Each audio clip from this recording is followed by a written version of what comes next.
नमस्कार मित्रांनो, प्रसिद्ध मराठी अभिनेत्री सायली संजीव हिने झी मराठी वाहिनीवरील काहे दिया परदेस या मालिकेतून प्रचंड लोकप्रियता मिळवली। दरम्यान या मालिकेमध्ये ती प्रसिद्ध अभिनेता ऋषी सक्सेना सोबत झळकली होती। अशातच आता सायली आणि ऋषी या दोघांनी त्यांच्या चाहत्यांसोबत एक मोठी आनंदाची बातमी सांगितली आहे।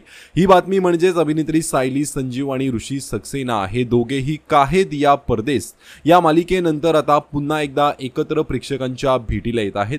मात्र यावेळी ही जोडी कोणत्याही मालिकेतून नाही तर एका चित्रपटातून प्रेक्षकांच्या भेटीला येत आहे। लवकरच सायली आणि ऋषी यांचा संसार हा चित्रपट प्रेक्षकांच्या भेटीला येत आहे। सायली आणि ऋषी ही जोडी या चित्रपटामध्ये प्रमुख भूमिकेत असणार आहेत। सायली आणि ऋषी यांचा हा संसार चित्रपट येत्या 20 जून रोजी प्रेक्षकांच्या भेटीला येत आहे। त्यामुळे काहे दिया परदेस या मालिकेनंतर पुन्हा एकदा या जोडीला एका नव्या भूमिकेत पाहिला प्रेक्षक देखील प्रचंड उत्सुक झाले आहेत। तर तुम्ही काहे दिया परदेस मालिका पाहायचे का आणि त्यातील सायली आणि ऋषीची जोडी तुम्हाला आवडायची का? कमेंट करून नक्कीच सांगा। धन्यवाद।